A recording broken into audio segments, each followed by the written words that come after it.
اگر شب تاریک در خواب ترسناک یا ناخوب ببینید چی باید کرد؟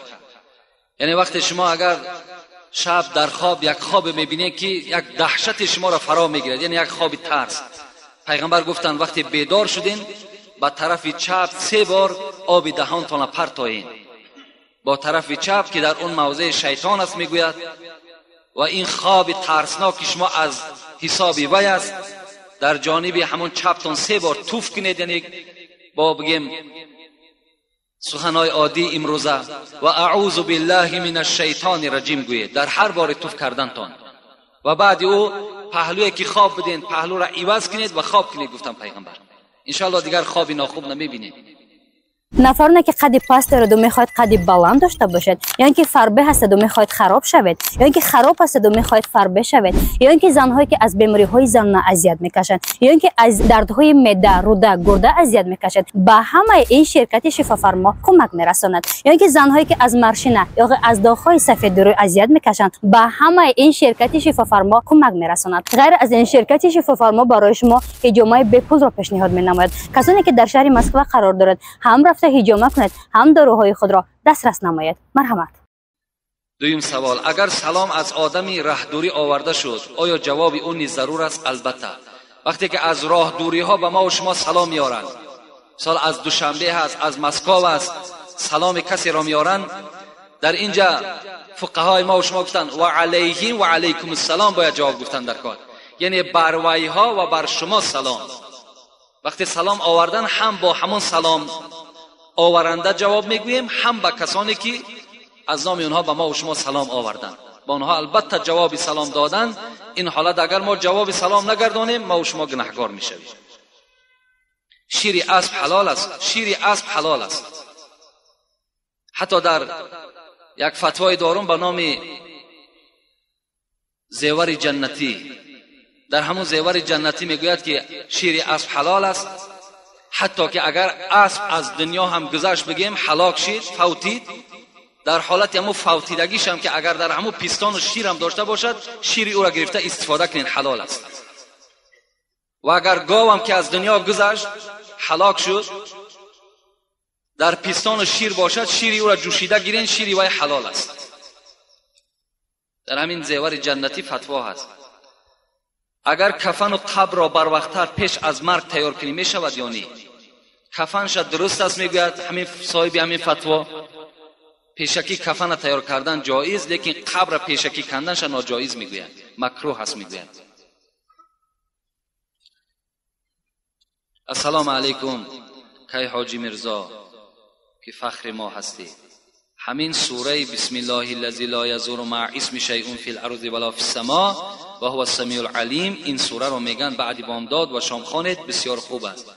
و این سوره اللهم اغفر لی وارحمنی واهدینی عافینی وارزقنی، این سوره رو میگوین که همه وقت تکرار کنی سه رزق میشوی. التماس زملا عزیز اینها رو به ما پرتر فهمون. اینها سوره نیستند بلکه اینها دعا هستند. از این خاطر البته درست است، این هم تلفظش هم نوشتش همش راست است. اینا با حدیث های پیغمبر خدا وارد شدن. کدام شما اگر اینها را خواندین استفاده کردین، اون چیزی که گفتی همش حقیقت داره. السلام علیکم حاجی داملا، آیا اخته کردن حیوان جایز است؟ بسم الله الرحمن الرحیم. یاسین والقرآن الحکیم.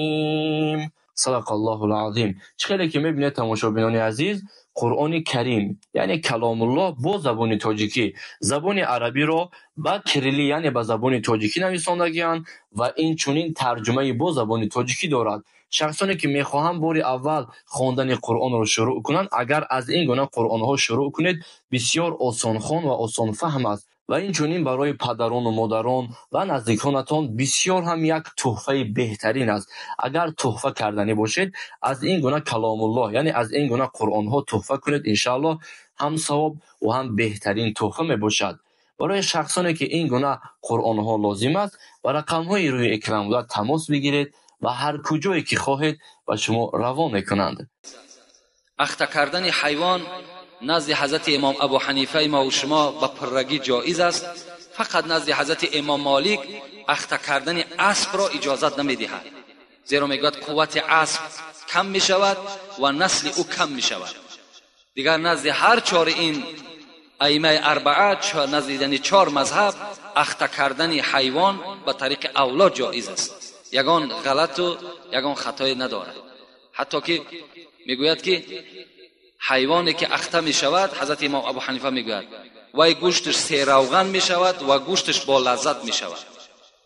یعنی همه حیوان برای انسان است، اخته کردن او در نظر ما و شما یگان کار قبیح نتاود، زیرا همون حیوان‌های هستند، همه اونا را خدا برای ما آفریده است.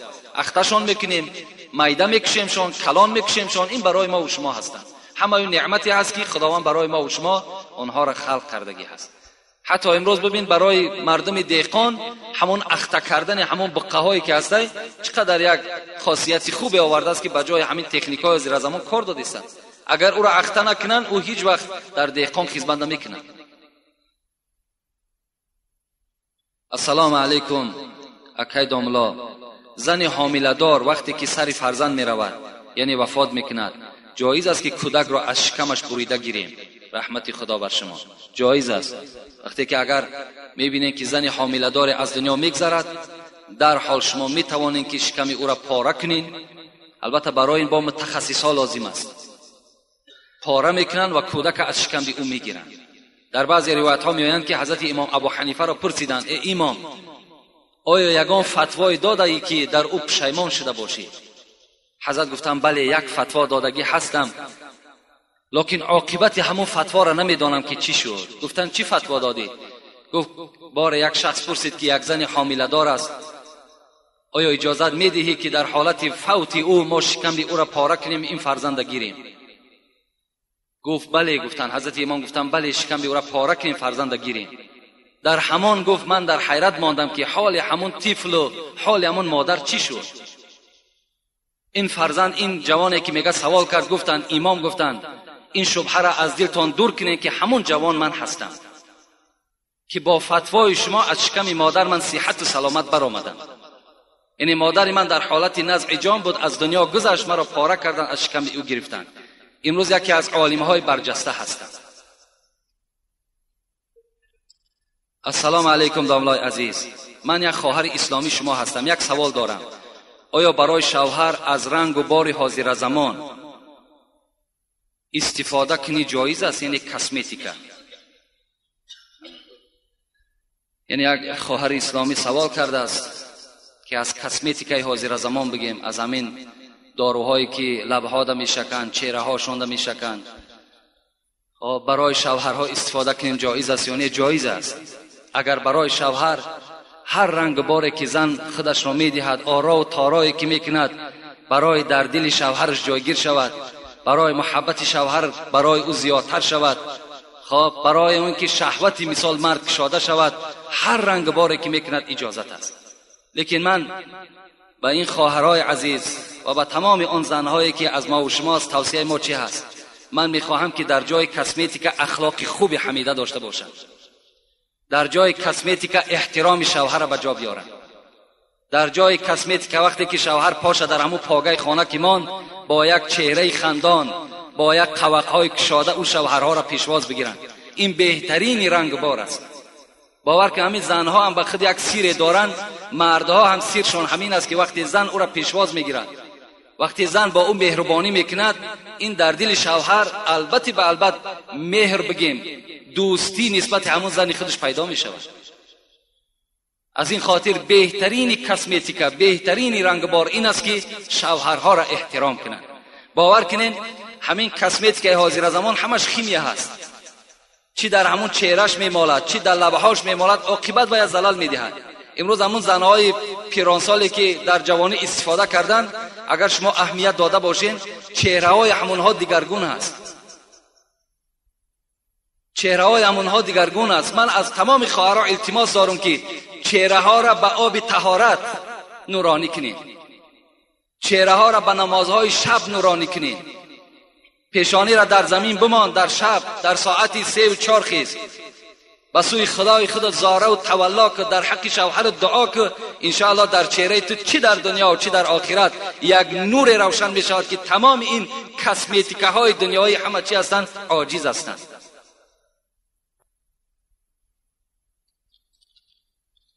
السلام علیکم بابای داملا، آیا همین شعری من ایجاد کردم درست است برای بینمازان؟ یک برادر برای بینمازان هرچی بگن کم است، یک شعر ایجاد کرده است. اگرچند که رحمت خدا به این برادر ایجاد کردن، در وزن کم شعرها وزن ندارن، لیکن معنای خیلی خوب دارن، معناش پره است. حیف آن نوری که در شماست سجده الله نکرد، حیف آن دست و پایی که در شماست گفتار الله نکرد، حیف آن جسمی که در شماست راه حق را طی نکرد، حیف آن چشمان نرگسین تو که دیدار الله نکرد. یعنی معناهای خیلی کلانی دارد لیکن وزنها ندارد شعر، وزن در کار برای شعر. من یک شعر از جنونی در همین تمثیل به شما میخوانم که گوش اندازین چگونه حضرت ها ایجاد میکردن. لیکن اولی اگر شاعریش باشد خیلی خوب است، خیلی خوب است، آینده انشاءالله نیک میشود. دلی به عشق او بادا کفیده. حضرت جنونی میگوید همین مسلمانی که در دلش عشق خدا نداشته باشد بادا کفیده، خدا این دل کفانده بگرداند. دلی به عشق او بادا کفیده، زبان به ذکر او بادا کشیده. نریزد آب دیده کور بهتر، تنی به طاعتش رنجور بهتر. اگر مسلمانی که در چشم او آب چشم نباشد، از قیامت نترسد، از گور نترسد، نریزد آب دیده کور بهتر. برای این همون کور بودن بهتر بود. نریزد آب دیده کور بهتر، تنی به طاعتش رنجور بهتر. تنی که طاعت نداشته باشد، عبادت نداشته باشد، فقط به کار دنیا مشغول باشد، این خیل بدن گفتن حضرت فلج بدنش بهتر است. بود بر مرده غافل کفن حیف، به حلق کشته دنیا رسن حیف. دنیا، انسانی که از دنیا غافل میگذرد برای او کفن حیف میکنه. انسانی که از دنیا فقط برای همین طله و تاراج دنیا گذشت، او رشته همین دنیایی را میگد حیف میکنه. این حضرت هم مثل همین شعر ایجاد کردن، لیکن خیلی خوب است. برای بینمازا این البته کم است. حاجی داملای محترم، من اول از شما عذر پرسیدم میگویم که زن شوهر خود را به دین اسلام درآورد، یعنی نماز را یاد دهد. درست است یا نه؟ داملا از شما یک کف دعای نیک طلب دارم، خدا شما را نگاه بدارد. یعنی زنی که اگر شوهرش نمازخوان میکند درست است یا نه؟ البته درست است. این خیلی نادر است که زنی که شوهرش نمازخوان میکند، خیلی نادر است. خوش به حال همون خواهر، خوش به حال همون زنی که برای اصلاح شوهرش حرکت میکند، برای با دیانت کردن شوهرش حرکت میکند. خوش به حال این زنی که البته این عمل انجام میدهد.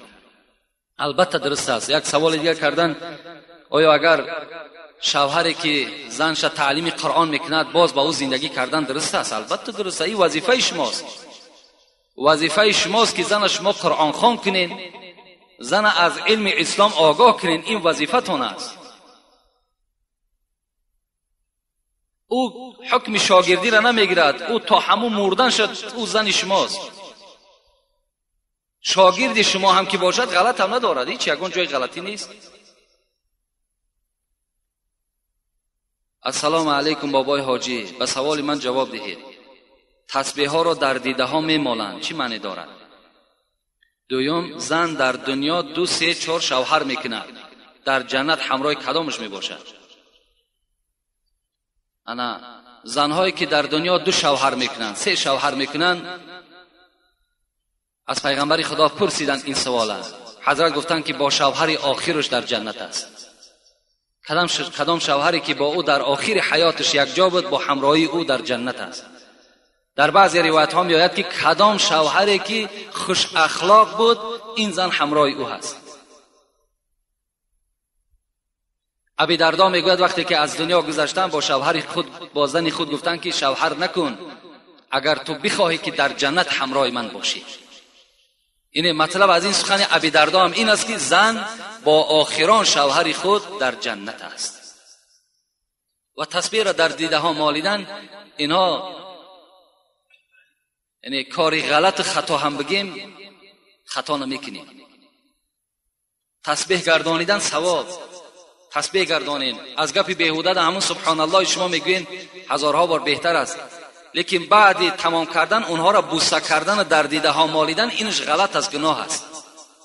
فقط شما قرآن در دیدتان مالید، فقط شما قرآن بوسه کنید و یک سنگ است. آیا بوسیدن چی لازم است؟ برعکس در فتواها میگن قبر حتی قبر پدر که یک قبر خیلی محترم است همون قبر بوسه کردن حرام است که وای از خاک عبارت است. وقتی که میگه حضرت عمر طواف خانه کعبه میکردن همون نزد سوراخی آمدن جایی که حجر الاسود ایستادگی هست و همون حجر الاسود گرفتن و بوسه کردن و گفتن قسم به خدا ای حجر الاسود من دیدم که پیغمبر تو را بوسه کرد و الا من تو را بوسه نمیکردم، تو یک سنگی هستی، از دست تو هیچی نمی آید.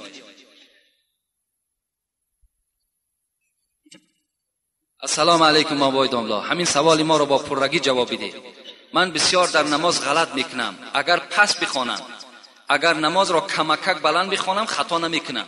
یعنی نماز بلند خوانم غلط نمیکنم، پس بخوانم غلط میکنم. من دخترک هستم، میگن آواز دخترک سطر هست، من چی کار کنم؟ باز یک سوال دیگر بابای داملا، من میخواهم که جنازه را پیش از نماز بخوانیم برای آنی که بسیاری کسها در نماز جنازه اشتراک نمیکنند.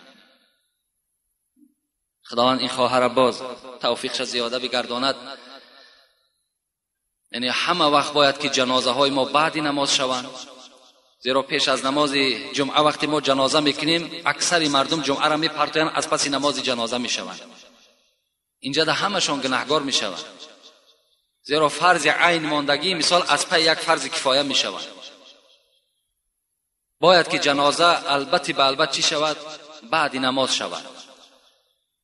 و سوالی که دادن آواز دخترک سطر هست، این غلط است. آواز دخترک سطر نیست. آواز دخترک سطر است در وقتی که در نزدش مردهای باشند که مثال محرم این نباشند، مردهای بیگانه باشند، این حالت در آواز زن سطر میگن.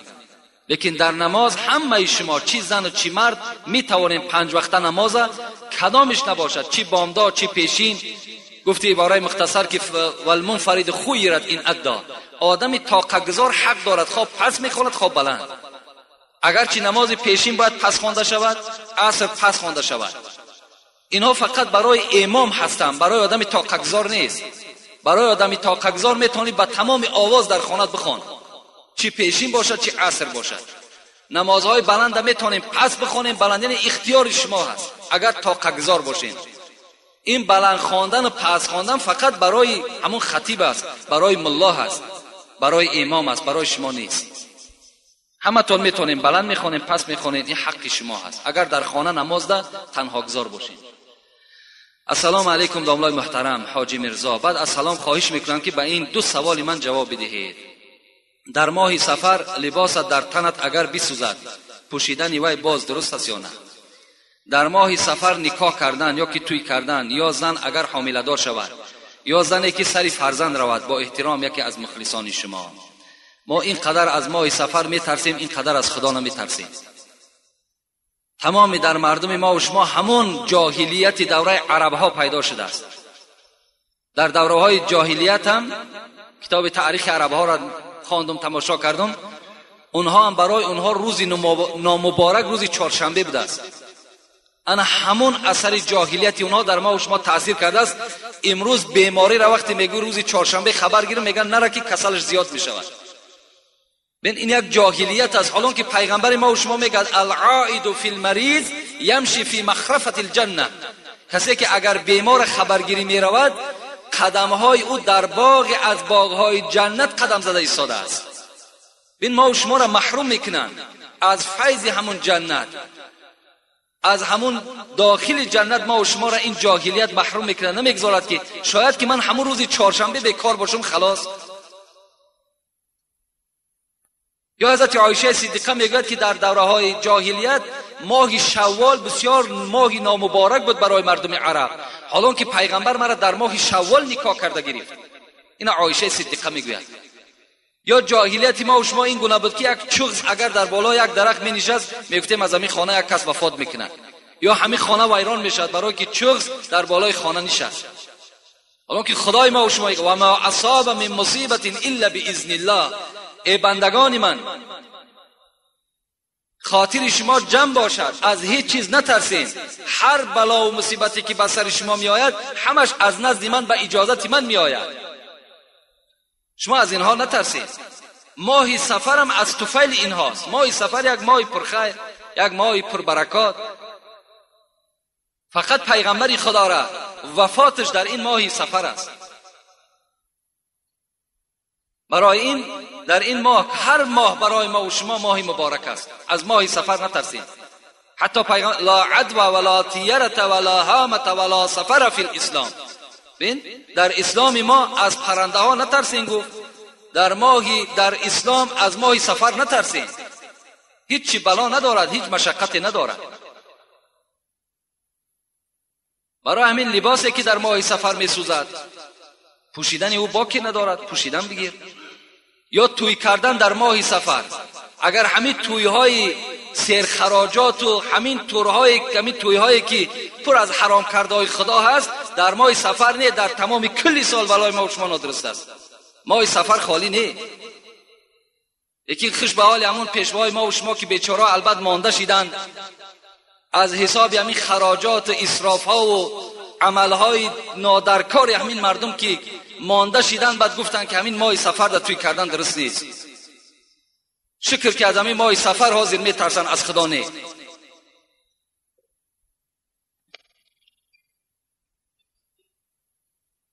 السلام علیکم دامنای محترم، از شما خواهش میکنم که با سوال من جواب گردانید. پدر و مادر حضرت امام اعظم کی بود؟ اینها را ما گفتیم گذاشتیم. از آینه نیلگون نماز بامداد یا پیشین و غیر نمازگزاری را میخوانند. از قفا اینها نماز خواندن درست است یا نه؟ درست نیست. از بالای تلویزیون وقتی که شما یک نماز میبینین و با آنها اقتدا میکنین، نماز شما فاسد است، نماز شما درست نمیشود.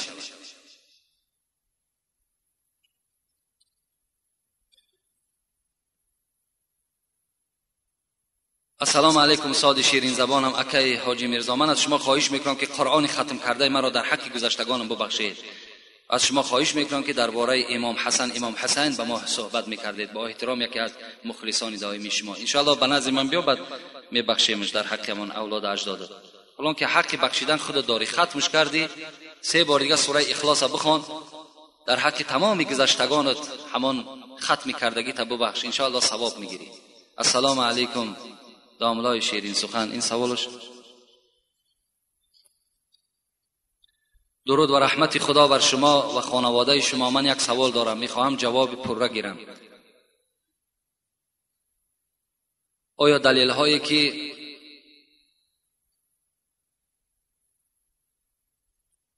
دو سوال هستن که خیلی وقت زیاده میگیرن و میخواهم همین سوال آخران جواب میگردانم. شما در چندین کسیته های خود توی کردن را منع کردید، رقص و بازی موسیقی، حتی گوش کردن را هم، و در کسیت 40 باز اجازت داده موسیقی را. این را با ما پورا فهمانید، زیرا پیروی شما هستیم. التماس با جمعه های نزدیک جواب گردانید. یک گروه مخلصان شما. یعنی توی کردن، منع کردن من این فتوای من نیست. اون چیزی که میگیم از حدیث میگیم، اون چیزی که میگیم از اجتهاد فقهای ما و شما هستند. معرکه هایی که سرخراجات باشد به طریق اولا کردنشان حرام است. اگرچه در اسلام ما و شما پیغمبر میگوید شما توی کنید، یعنی در اسلام هم توی کردن جای غلط نیست. باید در توی پیغمبری خدا از مرده فرق داشته باشد، با آواز دف فرق داشته باشد. یعنی زنها با همراهی زنها چیکار کنن؟ همون خرسندی خودشان انجام دهند، نه به طریق امروزه، نه به طریق حاضره. اگر با طریق حاضره که هست، نه یک من بلکه تمام داملاهای همین جمهوری را اگر سوال کنین، تمام کتابهای خدا را اگر شما پرسان کنین، شما در این معرکه هاتون گناهگار میشوید. زیرا که اولا معرکه های شما سرخراجات است، خراجات های خیلی زیاد دارین که اکثر شما قرضدار هستین. از حساب معرکه هاتون شما قرضدار میمانید. یکمش. دویم که خواهر و مادر و از ما و شما با مردهای بیگانه در یک موضع رقص بازی میکنند که اینها هم از روی نگاه اسلام البته غلط است و گناه است، این جای پوشیدش نیست. و گوش کردن موسیقی، اگر موسیقی باشد، شعر باشد که از او تربیه باشد، از او آداب گرفتن باشد، درست است. لیکن شعر باشد که از او هیچ تربیه حاصل نمی شود، موسیقی هست که از او هیچ چیز حل نمی شود. یعنی یگان آبادی جمعیت و آبادی اسلام و آبادی همون فرزندها نمی شود و یک گوش کردن البته غلط است. خدا در قرآن چی میگوید؟ این السمع والبصر والفؤاد کل اولئک کان عنه مسئول. این گوش ها و چشم ها و دست ها و همه اعضای شما در نزد خدا مسئول هستند، جوابگر هستند. برای همین ما هم غمخواری ما چی هست؟ توی هاتون کم خراجات کنید. شرط نیست که یک سراینده را شما در $500 میارین، در $400 میارین. در یک طربخانه برای یک آدم رقاصه $200 جدا کردن، همگی نیم ساعت رقص میکرده است. $200. همین کفران نعمت نیست؟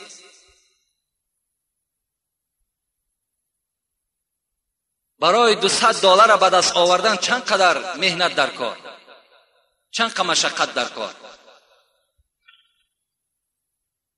این ما در دوشنبه در یک طربخانه آوازش آمد که $200 همگی نیم ساعت رقص میکرده است. خیلی رقاصه مشهور بوده است. اینا کار ما، مثال مسلمان ها، اینا کار ما پیروای امام ابو حنیفه. آیا امام ابو حنیفه هم چنان کرده بود؟ تا حد امکان امروز اگر چند بعضی از دامله‌ها بیچاره اتفاق شدن که در روز همون رقص بازیشون نکنن، یعنی جدا جدا در روز کنن لیکن در شب نکنن، گفتن که از همه فسادی ها همون شبها اجرا می شود. خداوند عاقبت همه ما و شما را به خیر بگرداند، مراد و مطلوب های همه ما و شما را خدای مهربان حاصل بگرداند و از جمیع آفت ها و بلاها خدای مهربان ما و شما را در حفظ و امانش نگه بدارد. اینجا برادرمان بچه بابای زین الدین بی سامانی خیر کردن در حق پدرشان